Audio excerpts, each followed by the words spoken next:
Olá pessoal, bem-vindos ao podcast Sonho Bem-vindo. Sou Renato Tomioka, ginecologista especialista em medicina reprodutiva.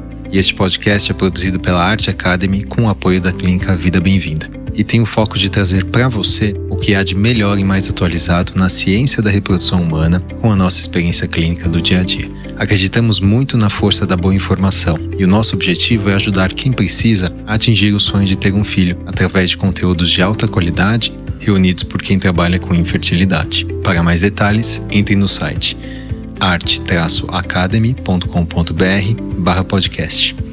E agora, segue o nosso episódio de hoje. Muito bem-vindos a mais um episódio do Sonho Bem-vindo. E a minha convidada dessa semana é a doutora Beatriz Tuitz. E a Bia é formada pela Faculdade de Medicina da Universidade de Iguaçu, no Rio de Janeiro. Ela fez residência médica em ginecologia e obstetrícia no Hospital Leonor Mendes de Barros, em São Paulo. E ela é membro da SOGESP, a Sociedade Paulista de Ginecologia e Obstetrícia. E depois ela mergulhou nesse universo da medicina funcional, medicina integrativa e essas ciências da longevidade humana. Então ela fez pós-graduação em nutrologia pela Abram. Ela fez vários cursos em Lifestyle Medicine, inclusive o curso da Harvard, que foi online. E hoje ela trabalha na Clínica Vida Bem-vinda e ela foi também colaboradora do Centro de Reprodução Humana do Hospital das Clínicas da Faculdade de Medicina da USP, onde eu a conheci. E a história da Bia é muito interessante porque ela se apaixonou por essa, vamos dizer, uma medicina um pouco diferente do que a gente aprende na Faculdade de Medicina tradicional, mas é a medicina que hoje eu particularmente sou também apaixonado, e a Bia foi quem me despertou, me abriu os olhos para esse lado da medicina que a gente desconhece normalmente. Então, nós hoje falamos sobre os pilares da longevidade, como aplicar o que hoje é muito bem estabelecido de uma forma até milenar, e ela vai comentar um pouquinho sobre isso, para também a fertilidade, como que ela aborda isso de uma forma teórica, mas principalmente como abordar isso de uma forma prática, como aplicar isso no dia a dia, como desmistificar isso. Então foi um bate-papo muito interessante. Nós conversamos sobre os principais pilares que nós acreditamos aí que funciona e que a Bia tem uma experiência muito boa na prática clínica, e por ter uma formação também em fertilidade, ela acaba aplicando muito isso nas pacientes. Então eu espero que vocês gostem desse episódio com a doutora Beatriz Tuitz. Bia, seja muito bem-vinda. Obrigada, Renata. É um prazer participar do podcast com você. Vamos lá, né? Hoje é um tema que eu acho que é a sua cara. É um tema que você me abriu os olhos, acho que foi ali quando que você estava no CRH que a gente se conheceu? Talvez 2013, 14, mais ou menos? Talvez. Por aí, né? Eu lembro que você falava na história da longevidade, na história de cursos de medicina integrativa, de medicina funcional, e eu com uma cabeça extremamente acadêmica, totalmente viciada nessa medicina, né, que a gente só trata a doença, falava, que estranho, né? Será que isso tem evidência? Será que isso tem ciência por trás? Ou é só um modismo, só curso aí que estão fazendo? E você me abriu os olhos ali, né? Eu comecei a me interessar muito nesse assunto e comecei a testar coisas. Geralmente esse é o caminho, né? A gente vai testando na gente, a gente vai suplementando, vai mudando ali o estilo de vida, nota diferença, começa a ficar animado, vai estudar e depois começa a aplicar na nossa prática. Então eu queria que você falasse, né, qual que foi a sua história aí nessa medicina, se você acha que é uma medicina diferente do que a gente aplica ou se você acha que é uma coisa só, mas é uma coisa mais moderna. Renato, eu comecei a estudar essa medicina já faz quase uma década. Eu comecei a ver esse movimento de um grupo de médicos tentando abordar longevidade, medicina preventiva, e eu sempre fui muito curiosa. Então, eu sempre fui curiosa, sempre tive minha cabeça aberta e comecei a estudar, e eu acho que o meu propósito era realmente trazer essa medicina que sempre foi muito questionada, né, pelos médicos catedráticos e tal, para medicina com evidência, porque eu via não só a mudança na minha vida, na minha família, e comecei a aplicar com os pacientes e comecei a notar essa mudança na vida e nos resultados de tratamento. É muito engraçado, porque todo mundo me pergunta assim, qual curso que eu faço, né? Eu meio que virei coach dos médicos, assim, que curso que eu faço para aprender longevidade?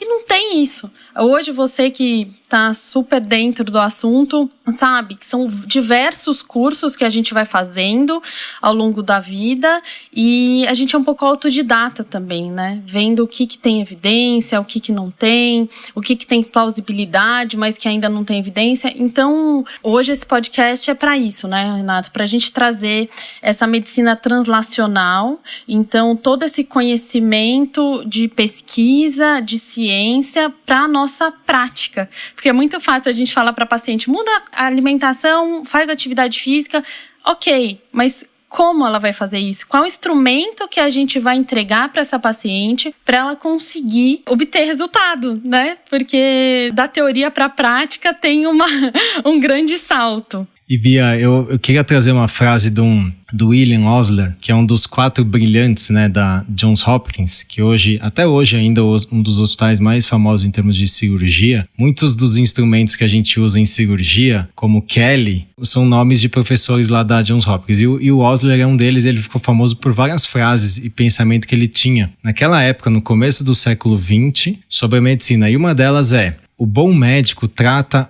as doenças, mas o grande médico trata o paciente. Essa história, a gente fala dessa medicina, né? Dessa medicina, mas a minha visão hoje é uma mesma medicina, só que eu acho que é uma versão mais moderna, uma versão mais integrada, uma versão que olha muito mais para causa, para tratamento de causa, estilo de vida, e não só de dar a pílula mágica que vai curar ou tratar aquela doença, né? Eu gosto muito de um termo que está se usando agora, Renato, que o pessoal do marketing, do brand, né, fala de expert fora da torre.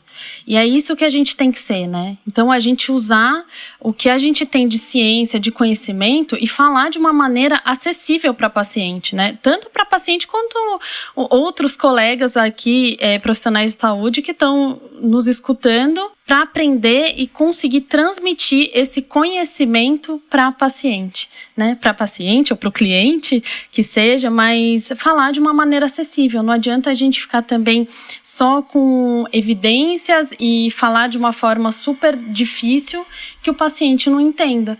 Então, trazer essa acessibilidade, tanto na comunicação como nos meios de comunicação, como esse podcast, é muito importante, né? E aí eu acho que assim, sempre que a gente falar que a gente tem vários colegas médicos que nos ouvem e talvez alguns que não, né, são muito afeitos aí a essa questão da medicina funcional, enfim, a gente pode chamar de vários termos, né? Mas no fundo, é a medicina que olha muito para a causa, olha muito para fisiopatologia, mas não deve esquecer da evidência. Exato. Porque eu acho que existem algumas diferenças, né, entre a medicina que só olha para a fisiopatologia, só olha para mecanismo e baseado só em mecanismo usa estratégias táticas e esquece de olhar para a evidência. Será que isso funciona mesmo na prática? Será que tem evidência clínica de que melhora o desfecho daquele paciente? E aí quando a gente vai para a fertilidade, né, para a reprodução humana, isso é muito comum, né, Bia? Tem muito pensamento lógico na reprodução humana que quando você vai aplicar, fazer um estudo científico, não tem evidência, Sim. né? É uma medicina, Renato, que é muito questionada por causa disso. Ela tem que ser aplicada por bons médicos, né? Medicina integrativa, ela tem que ser aplicada por bons médicos.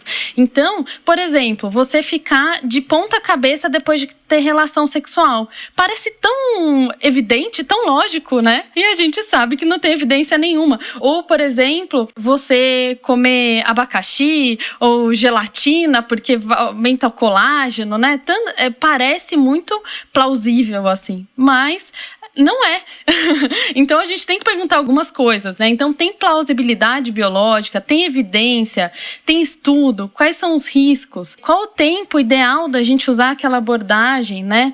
Por quanto tempo antes do tratamento aquilo deve acontecer, aquela mudança no estilo de vida deve acontecer. Então, praticar medicina integrativa, você tem que ser bom médico e ainda digo mais, eu acho que você tem que ser especialista, Renato. Então, quando você procura um médico que faz funcional, medicina integrativa, seja o nome que for, que a gente ainda tem muitos nomes, né, para essa medicina, sempre procurar especialistas, formação daquele médico, o que ele tem de bagagem, porque isso impacta muito no resultado e durante o tratamento da paciente. Acho que você resumiu super bem e vamos agora entrar um pouco pouquinho nos pilares e falar, eu queria que, aliás, antes de entrar nos pilares, eu queria que você comentasse o que é a tal da medicina translacional, como que a gente pode aplicar isso hoje, em 2020, nessa medicina mais funcional e também para a medicina reprodutiva.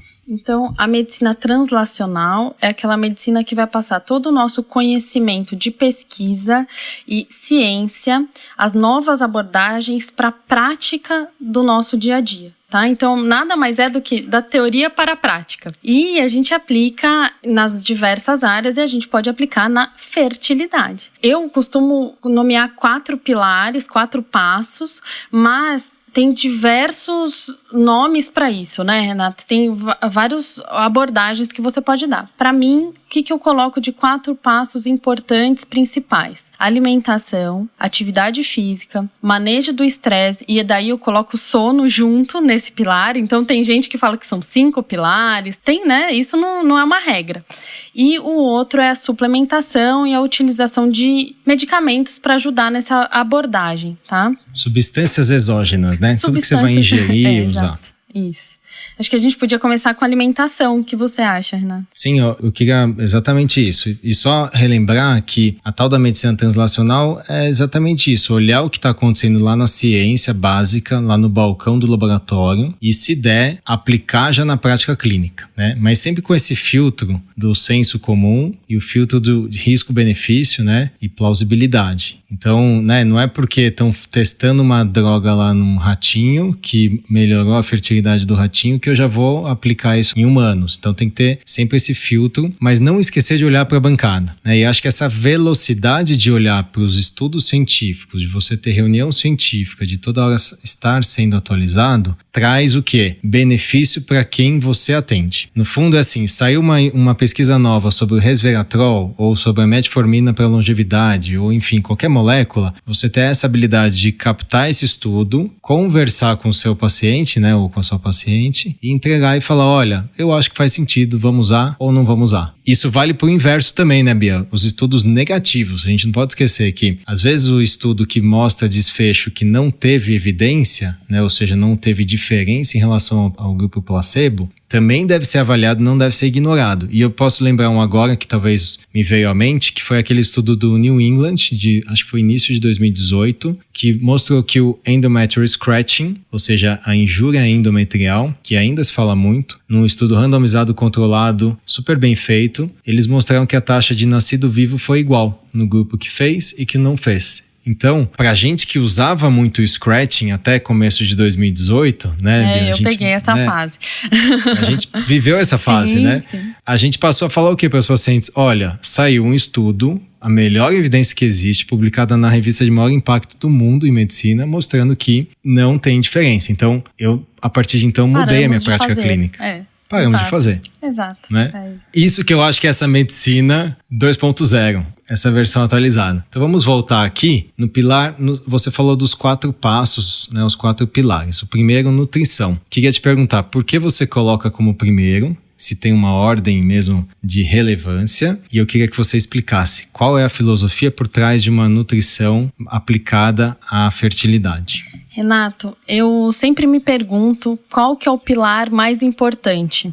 E sabe, na minha opinião, qual é o mais importante? Aquele que é o mais importante para a paciente. Porque tem paciente que a nutrição dela tá ótima, mas o controle de estresse e o sono não.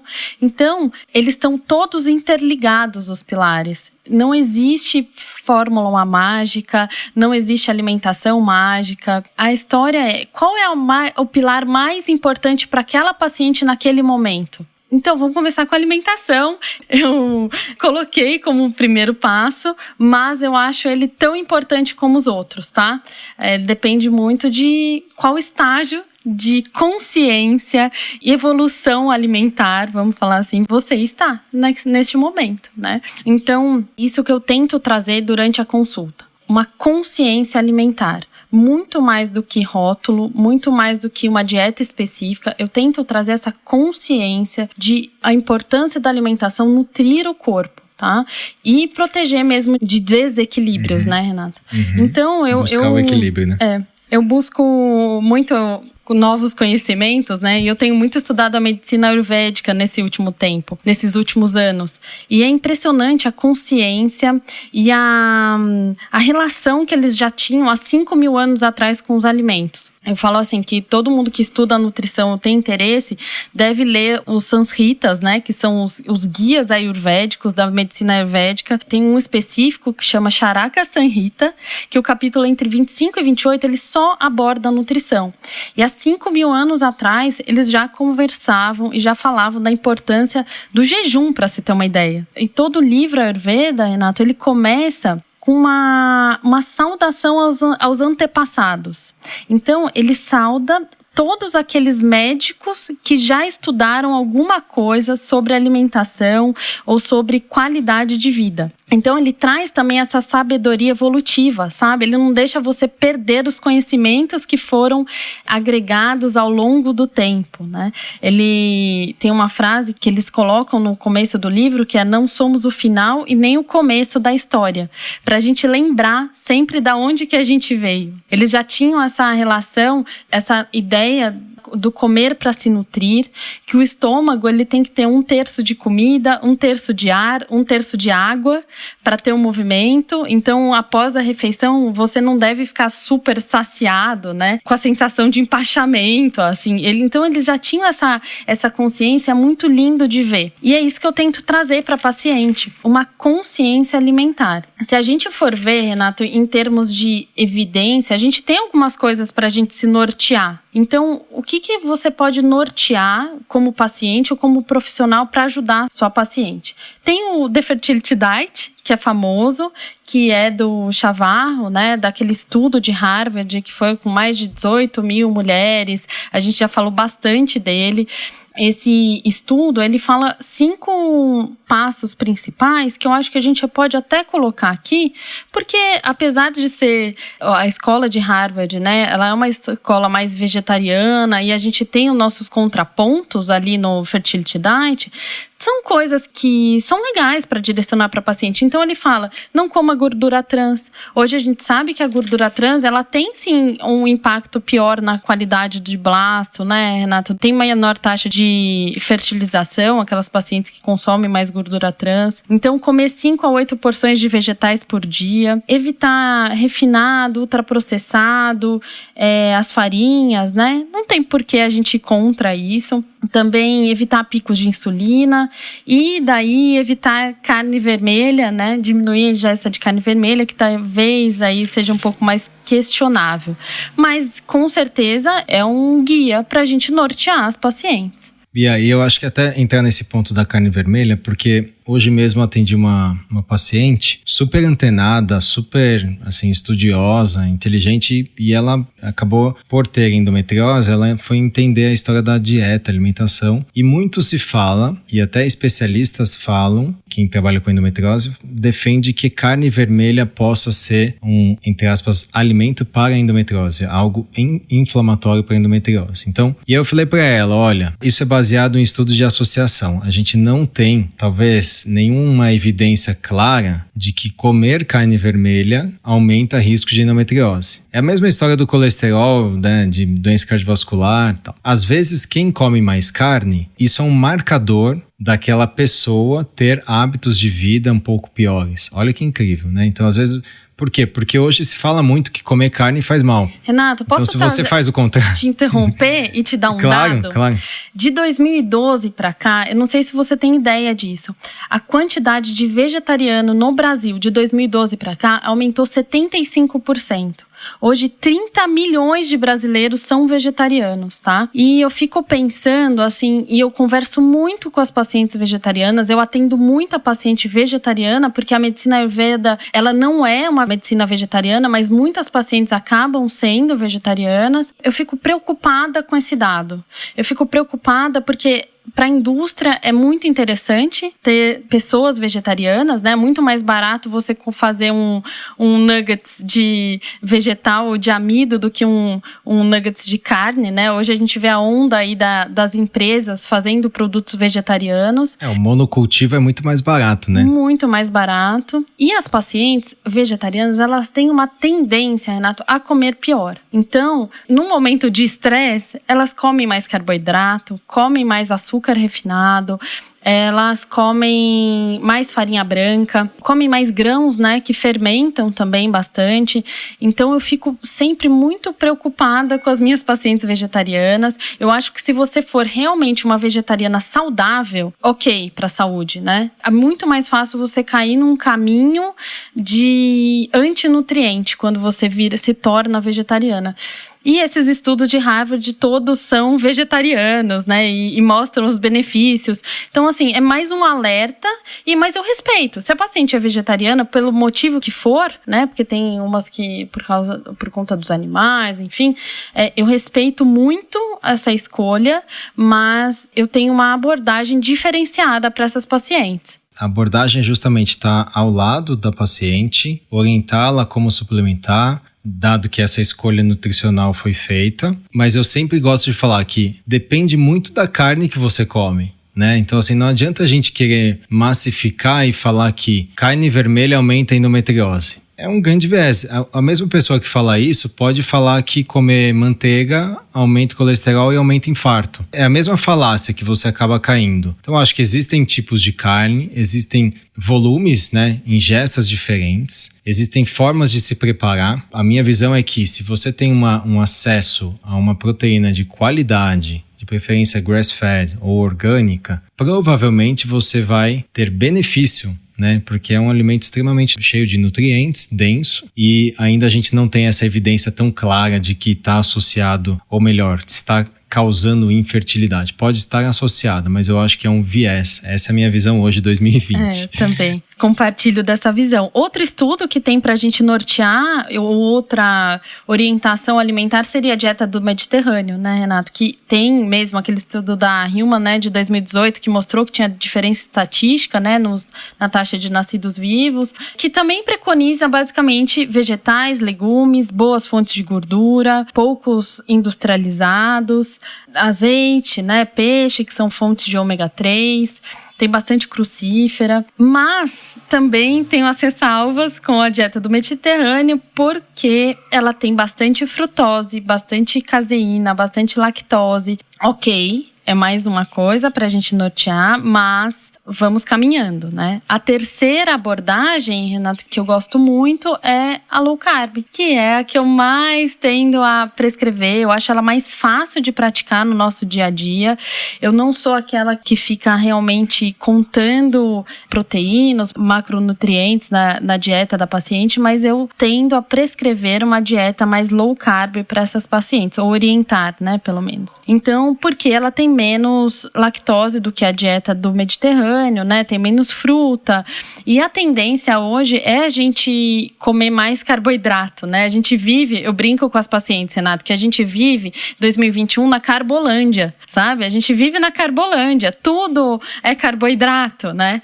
Então, se a gente conseguir restringir, nem que seja um pouco, já observa uma melhora. Porque o que a gente quer com essas dietas, né? Com essa reeducação alimentar, com essa consciência? Diminuir resistência insulínica, diminuir índice glicêmico, diminuir doenças metabólicas dessas pacientes, porque a insulina ela tem receptor nos ovários, ela tem diversas atuações no corpo, Renato. E é um marcador, inclusive, de longevidade no sentido literal, né? Exato. Quanto maior a sua insulina de jejum ou até pós-prandial, menor a sua chance de ter vida e com qualidade, ou seja, você tem maior risco de câncer, isso já está bem estabelecido, por isso que a obesidade, tirando o tabagismo, é um dos principais fatores de risco associado à doença oncológica, né? Talvez esteja muito associado com a insulina. A Alzheimer, tanto é que se fala que o diabetes tipo 3, né, seria esse efeito da insulina no sistema nervoso central. E outras doenças, lógico, né, doenças metabólicas, esteatose hepática, síndrome metabólica, resistência à insulina. Os piores alimentos para para longevidade, Renato, são aqueles alimentos que têm alta taxa de glicação, né? Então, por exemplo, é o carboidrato frito, a batatinha frita, famosa, né? O carboidrato frito, ele é o pior alimento que a gente tem para longevidade. Algumas funções da insulina, acho que a gente pode até colocar aqui, né? Ela reduz, além de reduzir a glicose, ela tem uma capacidade de armazenar gordura, né? Então, quem tem a insulina mais alta tem tendência a ganhar de peso. Ela faz uma lipogênese, né, no corpo.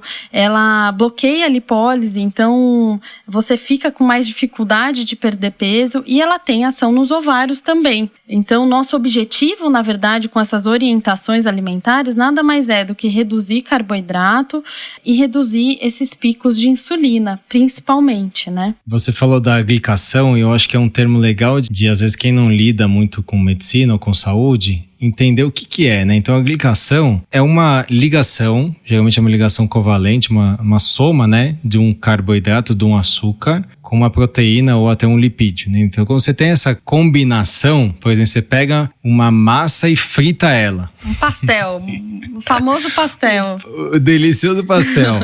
Você tem a tal da glicação, né? Que é um termo químico, vamos dizer assim, que está muito associado a desfechos ruins. Então, só que infelizmente isso é uma delícia, né? Vamos falar português claro. Quem não gosta de uma fritura, quem não gosta de uma batata frita, de um pastel? Mas eu acho que assim, a gente tem que ter critérios para falar, poxa, qual é o meu objetivo? É viver mais e com mais qualidade? Tudo bem, eu vou me privar de algumas coisas, não tem muito segredo. Não adianta achar que é o Superman que tá blindado a tudo, pode comer tudo e quando mais pra frente eu vou me blindar. Não, porque a hora de começar as estratégias para longevidade, em geral, é agora. Né? Porque a gente tá falando aqui para adultos. Aliás, se estivesse falando na pediatria também já seria agora, né? Sim, sim. Então eu vou colocar como que eu faço na prática, tá? As 5 etapas, como que eu aplico isso com as minhas pacientes lá que me procuram. Vambora. Então a primeira coisa que eu pergunto, eu faço uma anamnese completa, Renata, completa mesmo. Então eu pergunto pra paciente, qual é a sua rotina? Às vezes elas me olham assustadas assim, sabe? Porque eu perco tempo com isso, explicando pra elas. Então eu não falo que eu perco tempo, né? Eu ganho tempo, porque eu ganho muita informação com isso. Você investe, né? Eu invisto nisso. Então eu pergunto, que horas ela acorda, o que ela toma de café da manhã, se ela treina ou não, o que ela toma de pré-treino, pós-treino. E daí eu tenho uma pirâmide que eu fiz na minha cabeça para eu tentar descobrir qual que é a evolução dessa paciente. Então, se ela vira para mim e fala, doutora, de café da manhã eu como pão com requeijão e peito de peru. Eu já sei o grau evolutivo dela. Daí, na minha segundo degrauzinho da escada, Renato, tá a tapioca. Se ela vira e fala assim, doutora, eu acordo como uma tapioca. Eu sei que ela tá tentando tirar o pãozinho dela. Depois eu tenho o terceiro degrau da escada, que é assim, doutora, eu como ovo. Então eu já falo, opa, começamos a conversar. Depois ela pode falar assim, não, eu faço jejum intermitente. Então, eventualmente, eu faço um jejum e tal. Aí eu já sei que ela se preocupa, que ela já tá ligada no movimento, né? Beleza. E o último degrau da escada é aquela paciente que já não é tão mais radical, que ela já sabe comer um pãozinho de fermentação natural de vez em quando, ela faz o jejum dela. Então, só com o café da manhã, eu já consigo trilhar mais ou menos de como que eu vou agir com essa paciente.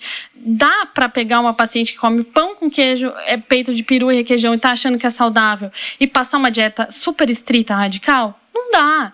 Então, a gente tem que respeitar o nível dessa paciente e subindo as escadinhas com ela, ensinando ela a subir os degraus da evolução, do autocontrole e da consciência alimentar. Então, beleza, esse é o primeiro passo. Segundo, eu tento facilitar o dia a dia dela. Então, vamos fazer uma planilha alimentar? Vamos ver o que você vai comer essa semana? E eu sento e faço com ela essa planilha.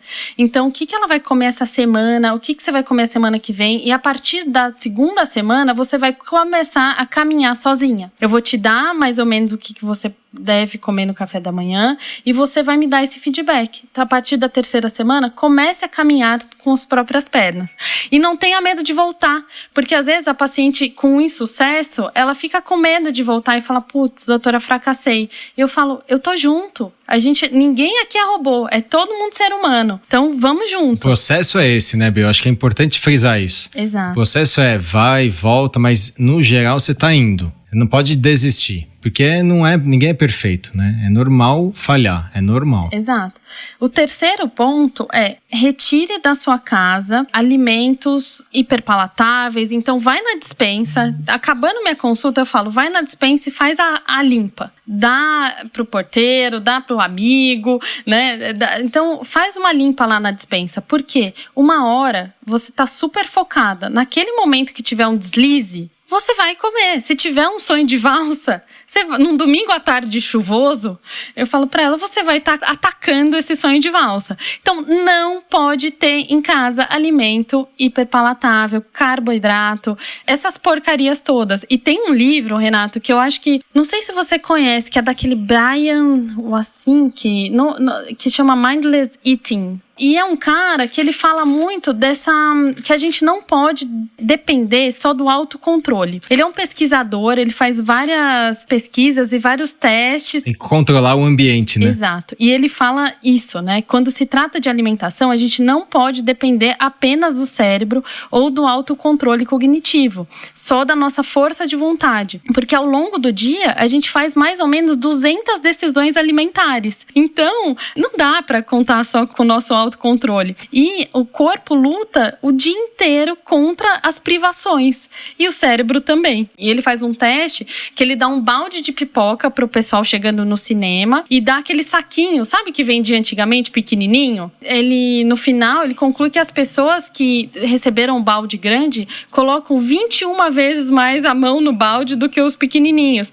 Então, ele fala na teoria que quanto mais você dá, mais você come. Então, eu falo para as pacientes, tire os alimentos porcarias da despensa. Bia, vou te confessar, hoje fui fazer uma captação lá no Lab for Life, e aí ali na bancada da enfermagem, elas estavam com uma caixinha de bis, né? Eu falei, tira da minha frente. Exato. É essa história, você tem que controlar o seu ambiente, né? Pra mim, o meu ponto fraco em casa era, né, ter miojo.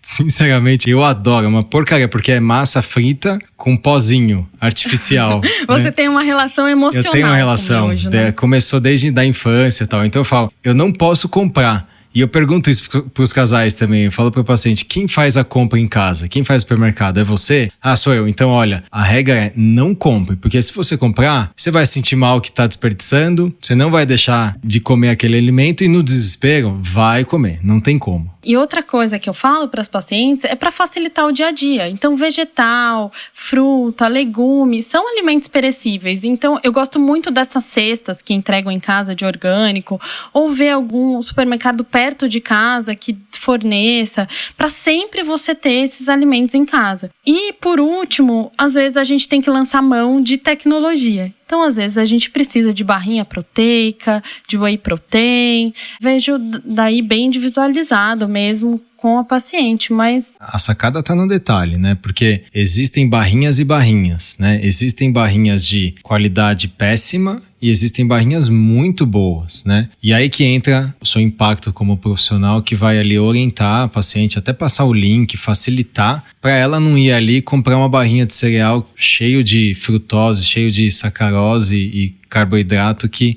mimetiza como se você compra uma barrinha achando que você está saudável, mas na verdade você está piorando ainda, né? São armadilhas da indústria e cada vez vão ter mais barrinhas e mais biscoitinhos mascarados de saudáveis, porque eles estão vendo esse movimento, né? A indústria está vendo, do mesmo jeito que está vendo o movimento de vegetariano aumentando, desse estilo de vida saudável, da busca de saúde, de qualidade de vida pelas pessoas e também das pacientes que estão tentando engravidar. Então vamos para o segundo passo? Vamos. Então, segundo passo, como que você aborda a história da atividade física ou exercício físico e como você traz isso para a prática, facilita para o paciente? Nossa, Renato, é tão difícil, né? Praticamente a gente tem que convencer a paciente a fazer uma atividade física. É muito antifisiológico a gente sair de casa na correria do dia a dia para ir treinar, para ir gastar energia, né?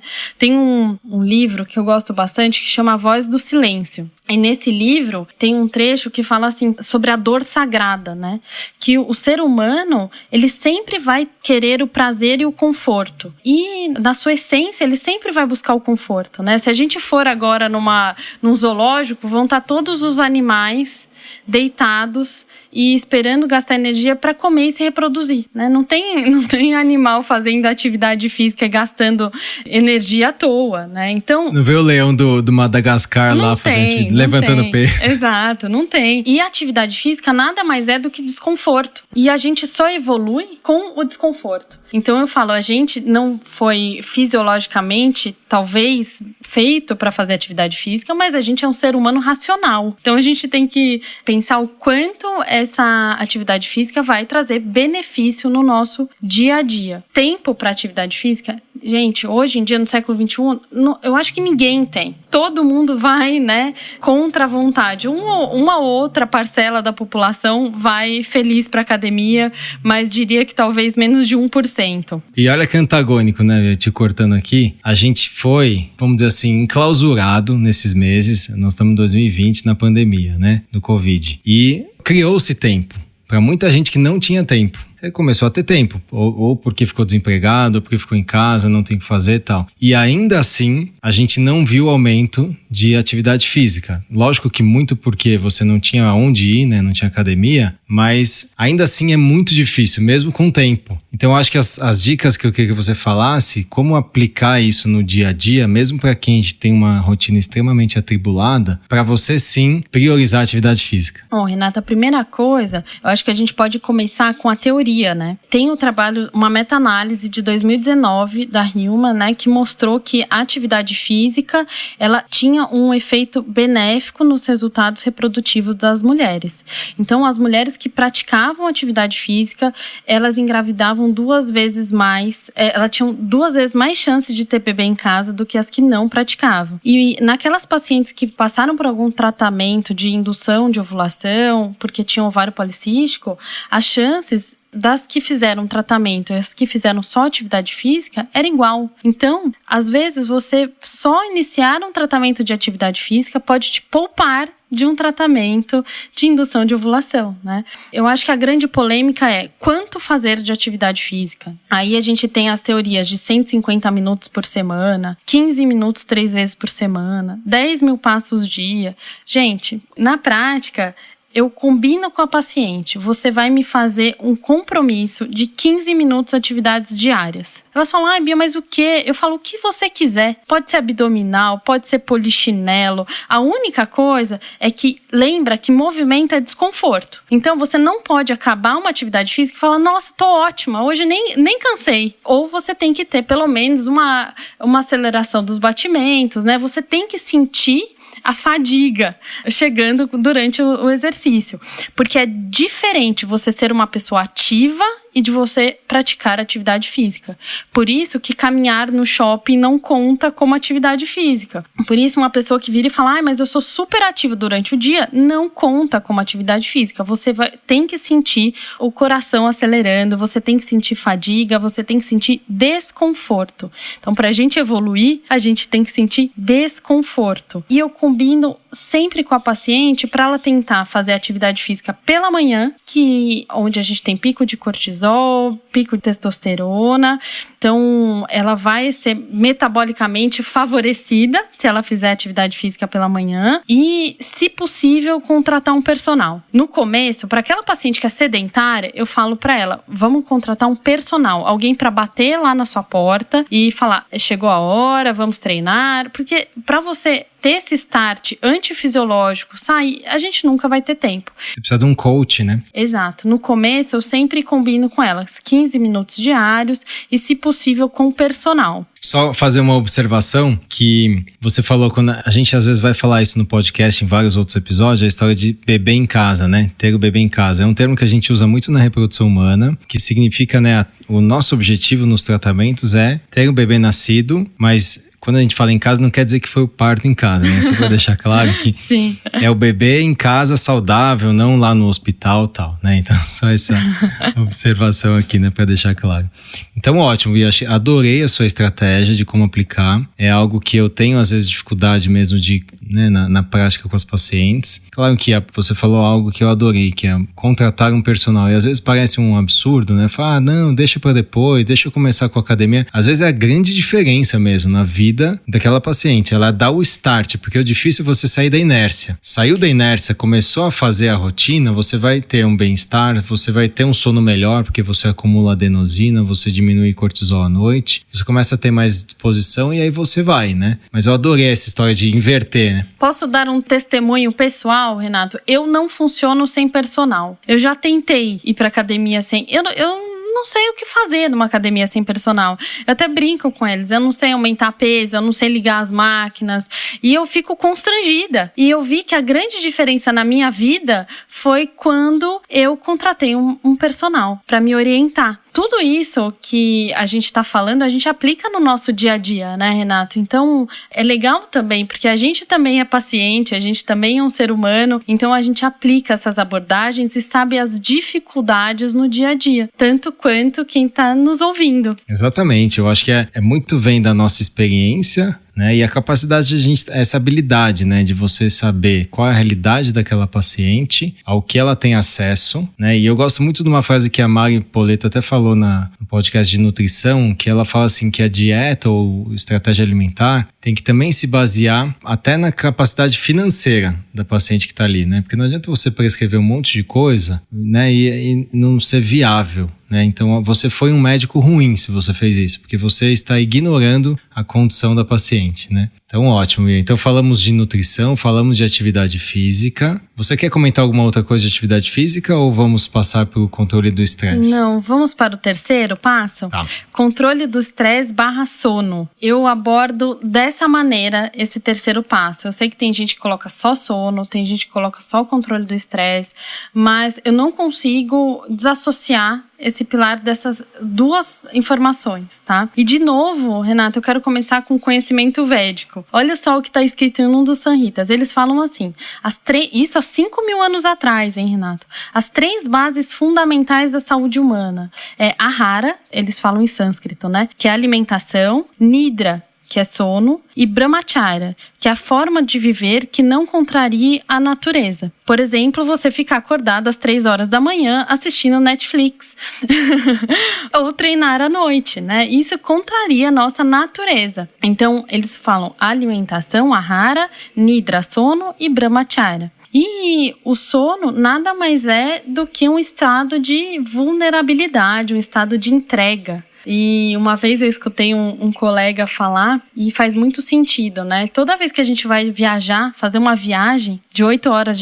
de avião, por exemplo, a gente se programa, a gente vê o que a gente vai levar de comidinha, olhinho, creme pro rosto, e toda noite a gente faz uma viagem de 8 horas, né? Como que é a sua programação antes dessa viagem que você vai fazer, né? Será que você tem 1 hora antes de iniciar o sono para você se preparar, para você fazer um ritual do sono? Então, eu começo por aí, por esse ritual do sono, 1 hora antes da paciente dormir. Ideal é a gente dormir 8 horas, né? Isso que os estudos mostram. E a gente demora mais ou menos uns 20 a 30 minutos para adormecer, né? Quarto sempre escuro, para ativar a melatonina, sem estímulos eletrônicos. Então, o pico de melatonina, ele se dá 4 horas após o estímulo de luz branca ou luz azul. Então, 1 hora antes de dormir, sempre tentar não ficar mexendo no celular ou desativar o celular, a luz azul do celular. Até só uma ressalva aqui, eu acho que você vai falar depois do aplicativo e um jeito, né? Mas eu acho que vale lembrar também que, mesmo bloqueando a luz azul, estar no celular pode aumentar o cortisol, que é um dos pilares que a gente quer baixar. Porque se você está checando o e-mail no seu celular, mesmo sem luz azul, isso pode gerar uma resposta fisiológica e às vezes você fica preocupado e não dorme. Causa uma insônia. Então, eu acho que o ideal é o que você falou mesmo, tirar tudo que for eletrônico à noite nesse ritual. Quando não possível, se bloquear a luz azul, melhor. Mas se der para tirar, melhor ainda. Ô, Renato, e você vê como tá tudo interligado, né? Por isso que eu não consigo desassociar o controle do estresse com sono. Porque eles estão associados, esses dois pilares. Que, enfim, tem um trabalho, Renato, uma pesquisa, na verdade, que fizeram, Mobile Phone Talk Mode, sinal. Então, assim, é o sinal do celular, o modo que você deixa o celular ligado e as ondas eletromagnéticas, como que elas impactam na qualidade do sono. E eles fizeram uma pesquisa, então, monitoramento do sono das pessoas com diversos modos no celular. E aquele modo que recebia ou emitia sinal de celular, o corpo é sim sensível e atrapalhava o sono, o adormecer, em 20 a 30 minutos. Então, ao invés de você demorar 20, 30 minutos para pegar no sono, você demora 40, 50 minutos. Você demora muito mais só o fato do celular estar ligado, mesmo que ele estiver no modo silencioso, só por ele emitir ou receber os sinais. E no modo avião não, tá? Modo avião equivalente não. Então, o ideal é que consiga dormir com o celular no modo avião, para ele não receber esses estímulos eletromagnéticos, né? Para o corpo não receber. Outra coisa, sem fazer atividade física à noite. Então, a gente não foi feito para fazer atividade física à noite. Com o pôr do sol já é para a gente estar se recolhendo, metabolicamente falando. Tem muita gente que fala, mas eu funciono super bem às 3 da manhã. Mas eu falo para paciente, mas se coloca numa selva às 3 da manhã. Veja em comparação com os outros animais, como que é seu olfato, como que é sua visão. Realmente o ser humano não foi feito para ficar vagando e fazendo atividades à noite. A gente fica completamente dado, né, no ambiente noturno, se a gente for pensar metabolicamente, tá? É claro que sempre vai existir, né, Bia, as variabilidades, as variações, né, talvez até com um efeito genético aí, um componente genético, né, tem gente que trabalha melhor à noite, tem gente que trabalha melhor de dia, tem gente que acorda às 4:30, 5 da manhã sem problema nenhum, tem gente que tem dificuldade, né, isso tem hoje alguns clusters de, né, alguns até polimorfismos que estão associados, mas o mundo geralmente funciona naquele horário, Nós né? somos adaptáveis, né, Renato? E também tem a história do 8 horas de sono. Tem pessoa que com 6 horas tá ok, né? Mas a maioria da população, então, necessita de 8 horas de sono. A maioria da população não é notívago, né? Não foi feito para ficar acordado de madrugada. É claro, existem as exceções.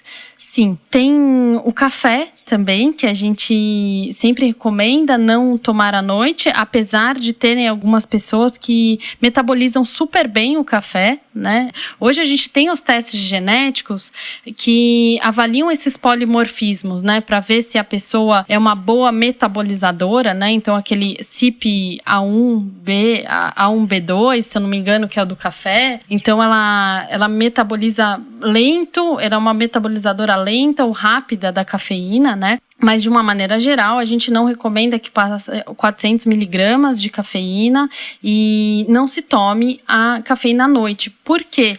Vamos entrar um pouco da história da adenosina, Renato? A cafeína, ela antagoniza, ela é um antagonista natural de adenosina. E a adenosina, ela dá pra gente o chamado pressão do sono. Então, a gente, ao longo do dia, a gente vai depositando adenosina no corpo e ela que te dá essa sensação de cansaço. É o famoso a criança, né, que faz atividade física, né, vai pra natação e fala assim, nossa, hoje ele vai dormir bem. Exato. Isso é fisiológico, né, porque você acumula adenosina. A adenosina, ela é gerada de maneira natural no corpo e ela vai sendo depositada e ela gera essa pressão do sono. A cafeína, ela antagoniza esse receptor da adenosina. E ela mascara, porque ela tira a sensação de cansaço, mas a adenosina ela continua sendo depositada. Por isso que quando você passa o efeito do café, te dá aquele flash, te dá aquele super cansaço. Tem até algumas pesquisas comparando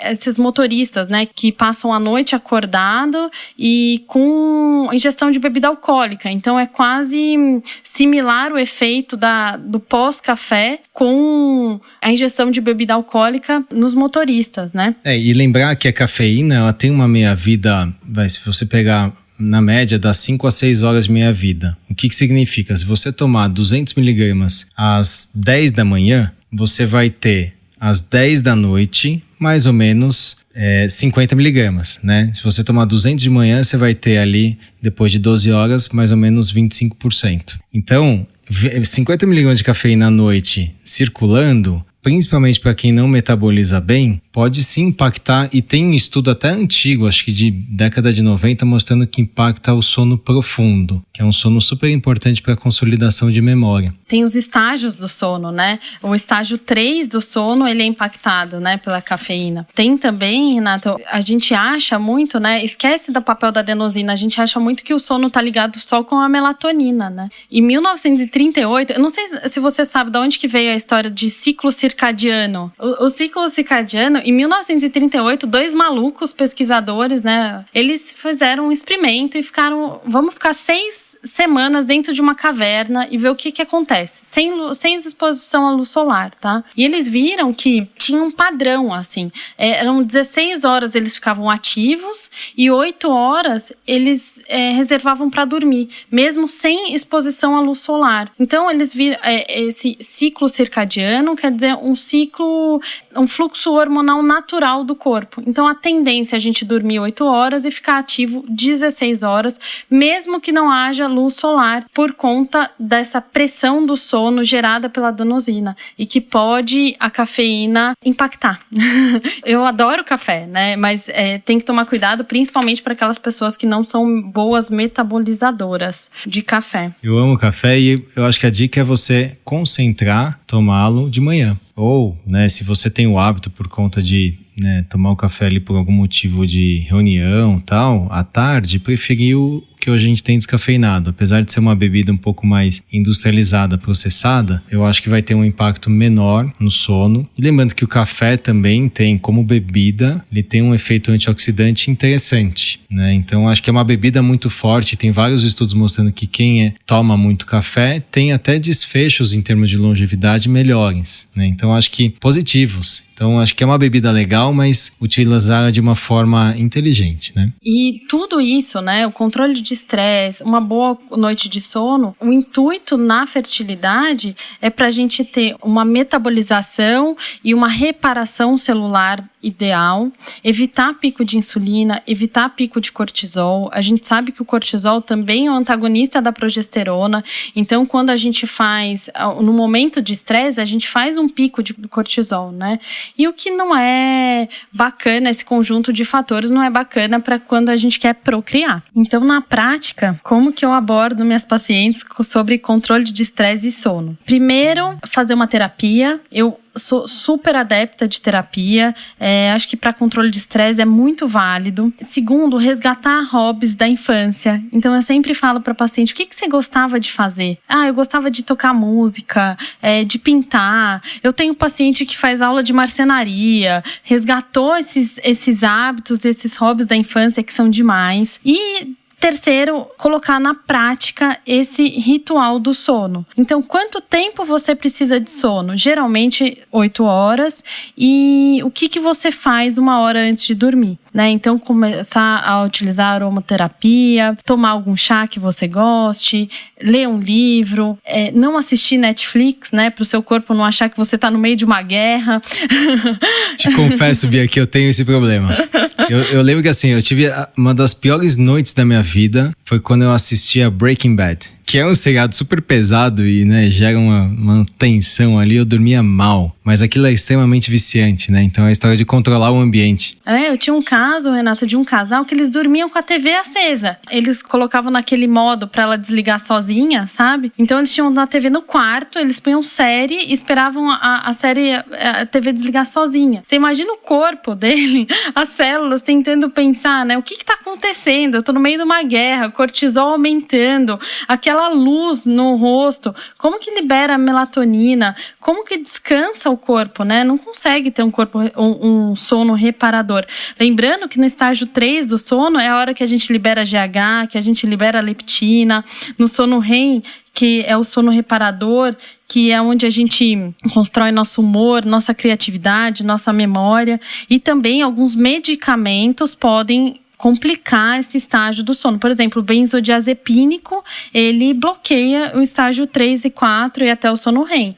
Então, aí sim entra a medicina individualizada, né? A gente tem que ver com a paciente como que para ela funciona, como que a gente pode mudar esse ambiente dela dentro da realidade dela. Nós somos médicos, quantos plantões a gente já não deu na vida? Foi uma escolha que a gente fez, né? Eu falo, a partir do momento que você faz essa escolha, ou você vê que um passo ele está desandando, tente compensar nos outros. Então, tente se alimentar de uma forma melhor, tente fazer atividade física com mais frequência, né? Mesmo a suplementação. Então, é a escolha do dia a dia. A gente vive numa cidade de São Paulo super poluída. Tem como mudar para engravidar? Não, não tem. Ou então o marido daquela paciente que é motoboy, tá super acelerado, trabalha de madrugada, tem a poluição, né? A gente tem que ver de acordo com o perfil da paciente o que é viável para ela. E Bia, eu acho que das funções fisiológicas, né, se você olhar historicamente, o sono talvez seja a que mais foi preservada, né? Você falou da história milenar, né, da medicina ayurvédica. Então, ancestral, né? Ancestral. Você vê, a gente passa teoricamente 1/3 da nossa vida dormindo, ou deveria passar, e toda vez que a gente tenta burlar esse sistema, a gente se dá mal. Toda vez que a gente na residência médica era convocado para dar um plantão e no dia seguinte trabalhar, entre aspas, normal, a gente não rendia. Claro que existem profissões que, né, graças a Deus existem e trabalham de madrugada porque salvam vidas, né? Trabalham para operar de madrugada, tratar alguma coisa aguda de madrugada, mas existe essa pressão, né, do mundo moderno já há muito tempo para a gente dormir cada vez menos, mas vale lembrar que o sono é uma função fisiológica que a gente tem que respeitar muito. E até hoje não tem ainda nenhum trick, né, não tem um atalho aí para a gente driblar essas idealmente 8 horas de sono, e a gente teria que buscar sim um sono fisiológico, né? E com esses pilares que você falou. Tem um trecho até dos livros, né, dos Samhitas, que tem 3 a 5 mil anos atrás, que são os livros védicos, né, que fala de Nida, que é sono, e uma das frases, eu não me lembro a frase inteira, mas ele fala assim, que uma noite de sono perdida é irreparável. Você não consegue compensar no dia seguinte. Isso os caras escreveram há 5 mil anos atrás, meus amigos. Então, não dá pra gente esquecer todo esse conhecimento. Por isso que eu gosto muito deles começarem todos os livros agradecendo esses conhecimentos ancestrais para que eles nunca se percam. E a gente perdeu durante muito tempo, né? Na medicina catedrática, essa medicina convencional de medicação e de tratar a doença, a gente perdeu essa evolução ancestral que a gente teve, né? E aí a habilidade que deveria ser a habilidade de entender o que sempre funcionou, como é que é a nossa fisiologia, mudou para uma habilidade, uma pseudo-habilidade de dar um medicamento que vai mimetizar um sono. Vai burlar, Uma né? que é muito comum é o Zolpidem, né? Muita gente usando o Zolpidem, assim, de rodo. É muito comum, é muito difícil tirar da paciente, né? Muita gente usando benzodiazepínico para dormir, mas muda completamente a arquitetura do sono, né? Salvo uma ou outra medicação que pode até ter um efeito ali interessante, mas hoje a gente caminha um pouquinho, parece que você está dando passo para trás, mas na verdade não, você está olhando para o que realmente funciona. E olhar, eu acho que fica até meio assim óbvio, né? Esse contraste de uma medicina milenar que já ensina há muito tempo você a dormir às 8 horas, a, né, privilegiar o sono, e você olhar para seu lado você tem um iPhone ou um tablet ali com uma luz azul, um Instagram aberto e você checando, puxando, né, tentando dar um refresh ali sem parar, buscando informação, vendo foto, meia-noite deitado na cama, né? Então é completamente antagônico fazer isso, né? É difícil a gente conseguir conciliar isso, né? Nossa natureza com a realidade que a gente vive hoje, com toda a evolução. E é aqui que está o nosso papel, da medicina integrativa. É juntar, é unir essas duas medicinas, né? A medicina evolutiva, tudo que é ancestral mesmo, com toda a ciência, toda a abordagem, toda a teoria que a gente já tem hoje. Então vamos lá, estamos nessa luta. Acho que agora é caminhar aí acho que foi muito claro, o quarto pilar. Quarto passo. Assim, o quarto passo, eu chamo de suplementação, mas toda e qualquer medicação que eu uso na paciente, eu coloco nesse pilar da suplementação. Então, esse pilar é muito hipervalorizado pelas pacientes. Muitas querem que eu comece por esse. O que você vai me dar para eu emagrecer? O que você vai me dar para eu aumentar minha fertilidade? O que você vai me dar de suplemento para eu viver mais? Eu sempre começo pelos outros 3, e eu falo, esse pilar, assim, é a cereja do bolo. Então, são os detalhes, os ajustes que a gente vai fazer para que todos os outros resultados sejam otimizados. E daí eu vou muito no diagnóstico e no objetivo da paciente. Então, aquelas pacientes que são tentantes, tá? O que eu considero essencial para essas pacientes? Ácido fólico ou metilfolato, o ômega, vitamina D, a gente tentar deixar entre 40 e 60 nanogramas, e complexo B. Então, basicamente, é isso que uma tentante deveria suplementar ou seria de bom tom suplementar. O que eu respeito aqui muito? Eu respeito muito como que é o padrão financeiro da paciente, Renato, e também se para ela tomar vitaminas e suplementos e como que ela lida com isso, porque tem paciente que fala, doutora, passa tudo que você acha que eu devo tomar, e tudo é muita coisa. Então, a gente tem que focar no qual que é o seu objetivo agora, o que faz sentido para você. Então, o objetivo é tentar engravidar. Vamos para esse plano agora, vamos otimizar esse e vamos em busca desse objetivo. Então, quando a paciente fala, passa tudo que você acha que eu devo tomar, tudo é muita coisa, né? Se você falar 10 suplementos que eu acho super bacanas agora, Renata, eu te falo, né? 10 suplementos para longevidade, 10 suplementos para você melhorar seu microbioma, 10 suplementos para quem está tentando engravidar. Mas será que precisa disso tudo? Se a gente tem uma alimentação adequada, se a gente dorme bem, se a gente faz atividade física, se é uma pessoa saudável, será que a gente precisa suplementar tanto mesmo?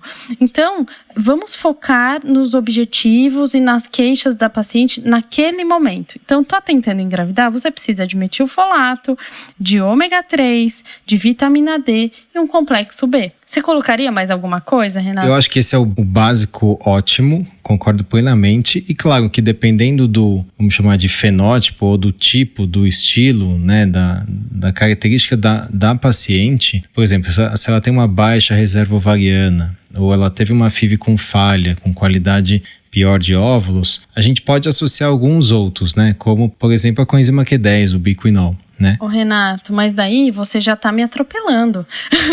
Calma lá. Porque isso eu tô falando pra tentante. Tá se a gente já tem um diagnóstico, né? Se a gente não tem nenhum... Então, estou tentando engravidar. O que eu devo tomar, tá? Lá no topo do funil. Lá no topo tá lá no do começo. Funil, tá? Daí a gente tem um diagnóstico de ovário policístico. Pô, vamos mudar essa suplementação. A gente pode incluir mil-inositol, a gente vai focar em baixar a insulina dessa paciente, a gente vai focar em melhorar a qualidade ocitária dessa paciente.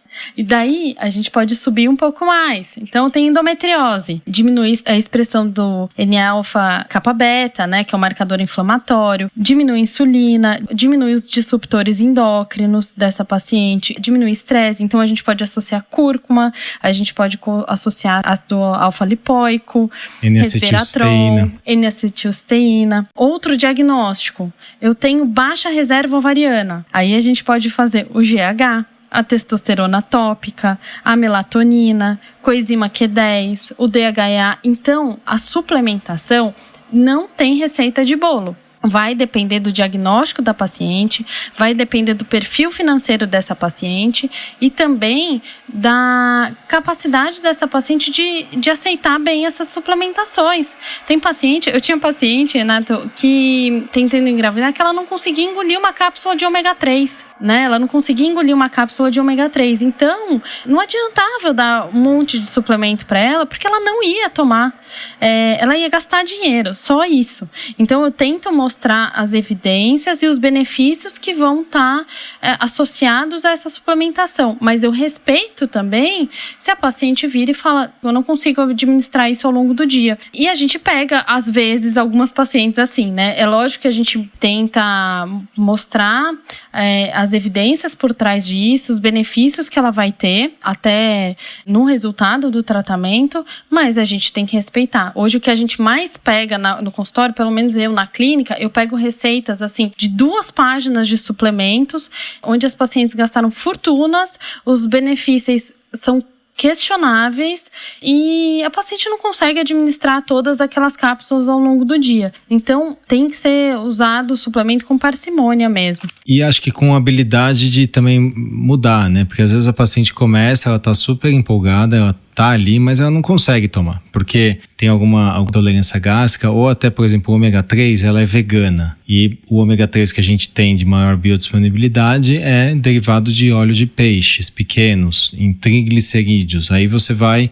caminhando para o ômega 3 de alga, ou às vezes você usa alguma opção vegetal, que não é tão biodisponível, mas essa habilidade, né, de você saber realmente assim, quem é esta paciente que está ali te procurando, né? E eu tento variar muito o modo de administração, então colocar goma, colocar sachê, para a paciente ter uma adesão, né, maior, né, do tratamento. É isso, né? Legal, Bia. Acho que a gente cobriu então aí bastante os pilares que você navega ao longo de uma consulta. Lógico que a sua consulta é uma consulta longa, mais longa do que essa nossa conversa de podcast aqui, que também foi longa, mas não poderia ser diferente. E queria te agradecer primeiro por ter aberto essa porta imensa aí para essa medicina, para abrir mesmo a cabeça, que isso me despertou há alguns anos e hoje mudou a minha vida. Mudou a vida, eu acho, que das pessoas com quem eu tenho contato e tem essa possibilidade de, às vezes, auxiliar, ajudar, recomendar, até amigos, né? E principalmente as pacientes que nos procuram. Agradecer de coração mesmo que você foi uma pessoa super importante lá e é até hoje, e ter esse privilégio de ter você junto no time é um privilégio enorme, que todos agradecem. E agradecer, lógico, esse horário aí, esse seu tempo, que eu sei que não é fácil com 2 crianças em casa, arranjar alguns bons momentos aqui pra gente conversar, de preferência em silêncio, com uma internet boa e em paz aqui, né? Então, obrigado, Bia, de coração. Obrigada, Renato. Eu que agradeço. Eu acho que é meu propósito de vida mesmo, levar essa medicina para médicos competentes, igual você, igual todo o time da Vida Bem-vinda, que vão fazer dessa medicina, vão honrar, né, essa medicina integrativa e fazer tudo com evidência, com responsabilidade, né? E eu acho que a gente está aqui realmente para facilitar e para desenvolver a vida da paciente. Então, o que a gente tiver de instrumento e arsenal para fazer isso, para deixar essa paciente com mais qualidade de vida, é esse nosso propósito, nosso objetivo. Muito obrigado, Bia. Obrigado por estar conosco nesse episódio do Sonho Bem-vindo. Se você estiver interessado em saber mais sobre o que conversamos nesse episódio, entre no site arte-academy.com.br/podcast. Você pode nos encontrar no Instagram, @arte.academy e @vida bem-vinda. Se você gostou desse podcast, ficaremos muito felizes de ouvir sua opinião nos comentários da Apple Podcast ou qualquer plataforma que esteja usando. Esse podcast tem caráter meramente informativo e educacional. Não deve ser utilizado para realizar autodiagnóstico ou automedicação. O conteúdo não é feito para substituir a consulta com um profissional de saúde. Em caso de dúvidas, consulte o seu médico. Somente ele está habilitado a praticar o ato médico, conforme recomendação do Conselho Federal de Medicina. Nenhuma relação médico-paciente é estabelecida aqui nesse canal, e somos muito transparentes em relação aos conflitos de interesse, e levamos isso a sério. Para saber mais, entre no site arte-academy.com.br/sobre.